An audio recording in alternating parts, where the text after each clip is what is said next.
കുട്ടികളെ, സസ്യങ്ങൾ ആഹാരം നിർമ്മിക്കുന്നത് എങ്ങനെയെന്നറിയാമോ?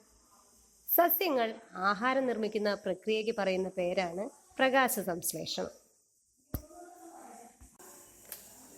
ഇനി വരുന്ന വീഡിയോയിലൂടെ സസ്യങ്ങൾ എങ്ങനെയാണ് ആഹാരം നിർമ്മിക്കുന്നതെന്ന് നമുക്ക് മനസ്സിലാക്കാം. പ്രകാശ സംശ്ലേഷണം എന്നത് പ്രകാശോർജത്തെ രാസോർജമാക്കി മാറ്റുന്ന പ്രക്രിയയാണ്.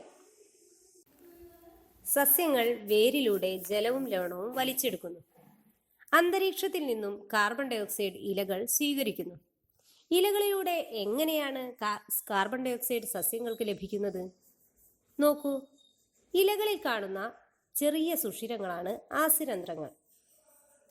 ഇത് വാതക വിനിമയത്തിന് സഹായിക്കുന്നു.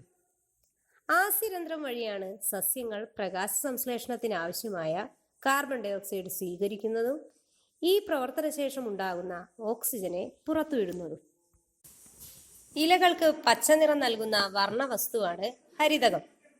ഹരിതകത്തിൽ വെച്ച് ജലവും കാർബൺ ഡയോക്സൈഡും ഉപയോഗിച്ച് സൂര്യപ്രകാശത്തിന്റെ സാന്നിധ്യത്തിൽ ആഹാരം നിർമ്മിക്കുന്ന പ്രവർത്തനമാണ് പ്രകാശ സംശ്ലേഷണം.